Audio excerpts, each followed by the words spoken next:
Good morning. Approximately 1 hour ago, millions of New Yorkers felt the effects of a 4.8% or 4.8 magnitude earthquake, the epicenter of which was in central New Jersey. That is about 45 miles west of Manhattan. We actually felt it here in the capital in Albany. People felt it on Long Island and all over the state of New York and indeed the East Coast. We're taking this extremely seriously, and here's why. There is always the possibility of aftershocks, and I'll get to that in a moment, but we have not felt the magnitude of an earthquake of this level since about 2011. Actually, I was in Washington, D.C. at the time, and my apartment when I was in Congress was severely damaged. We felt those effects all the way up to Buffalo, New York. So these are wide-scale possibilities. This is one of the largest earthquakes on the East Coast to occur in the last century. So I immediately directed my emergency management team, the second we received word of this, to start doing damage assessments, any life in danger, and finding out whether there's any bridges or tunnels that are compromised. And so that was the first reaction. You'll be hearing from the team that has been working on that. I also immediately spoke to Governor Phil Murphy to offer any assistance and to find out what is happening in his state, which again was the epicenter. Our teams have been in constant communication with the mayor of New York. We also spoke to the MTA to ensure the integrity, the structural integrity of the subway system, the Port Authority, and I want to announce that right now JFK and Newark airports are on full ground stops to assess any potential for after effects. And we've been in contact with the utility companies to make sure that the gas and electric services continue. I will report that Amtrak and MTA are on full schedule, no disruption there at this time. Been in communication with the White House. They reached out to us. The Deputy of Homeland Security Advisor, who's actually with President Biden right now surveying the damage in Baltimore, called us, and I believe they felt the effects even in Baltimore. So it's been a very unsettling day to say the least. But the White House offered any assistance. Senator Schumer reached out, offered any assistance. So right now, it's most important that we have our structural teams out there, our engineering teams, surveying our bridges, our roads, any area there could be a fault line that is not easily detectable to make sure that passengers on our rails as well as our commuters are safe. Assessing all state roads, Commissioner Dominguez is taking lead on that, making sure our state roads are safe. Major transmission lines and dams, because you don't always see the effects of a small crack that actually could develop into a real major problem. And we're also encouraging all the municipalities throughout the state of New York to assess for any structural integrity concerns. At this point, heading into an hour and a half after the effects, we've not identified any life-threatening situations, but we are certainly asking our local law enforcement and emergency services teams to be on guard for that as well. But again, we are going to be reviewing all potentially vulnerable infrastructure sites throughout the state of New York that is critically important in the aftermath of an event like this.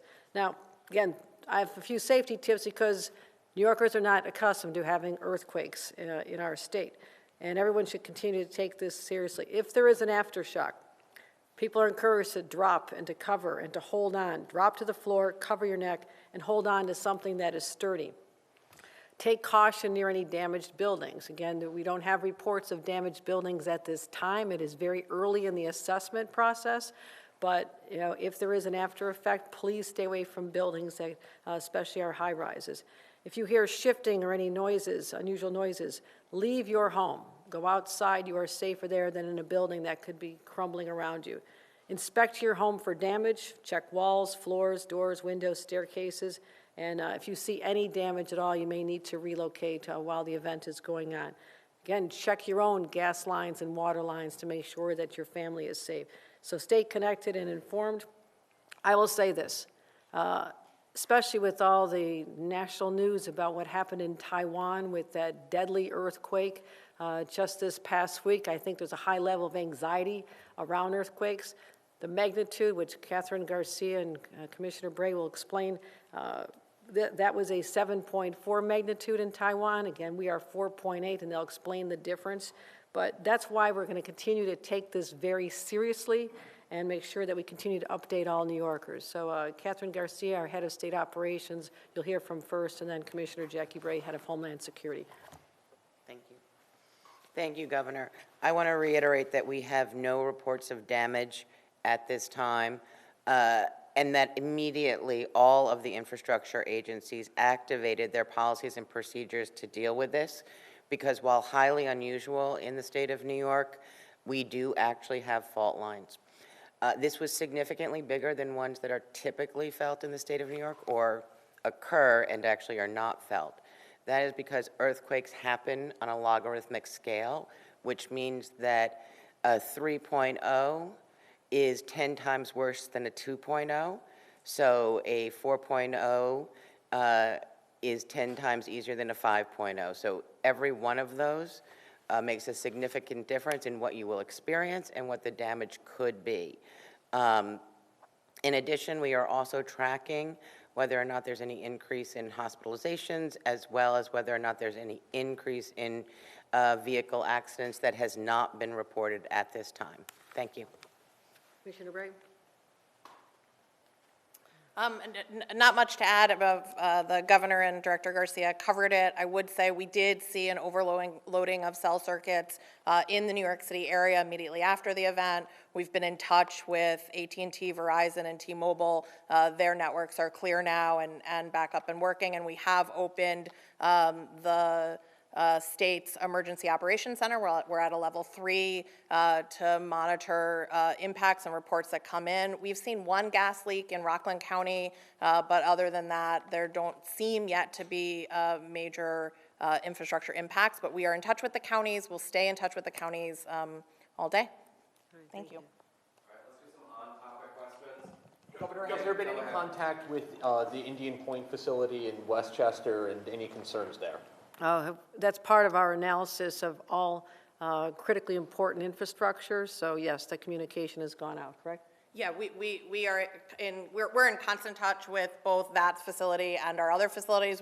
There's no damage reported at Indian Point. We wouldn't expect damage at this time, and we're in touch with Westchester, and we'll stay in touch with Westchester. Governor, can you just say what you were doing at the time that it hit, and what you felt and what was going on? No surprise to anybody here in the Capitol. I was meeting with my senior team, talking about their late night working on the budget, and we were talking about how we're going to move the budget forward today. So literally sat in the room next door. People felt different degrees of movement in the room, surprising, and all of a sudden everybody's cell phones start lighting up and describing what it was. So we were literally right here working on the budget and getting a budget done that includes a once-in-a-lifetime housing package may be the only excitement event we expected this week. So this was rather unanticipated. You cannot plan for this. There's no early warnings. There's no weather service that can tell you an earthquake is imminent, and that's why everybody was caught off guard. But fortunately, here in the state of New York, we are masters of disasters. We know how to handle this from unexpected snowstorm just a couple days ago. Everybody's anticipating massive crowds for another celestial event on Monday with the total eclipse pathway going through large parts of our state. So my point is we're always ready. We have planning in place for all of our teams activate instantaneously, and I feel very comfortable about that. But again, these are emerging situations. It could be over, but also there could be another effect, and we have to be prepared for that and warn New Yorkers to be particularly vigilant in the days following an original earthquake.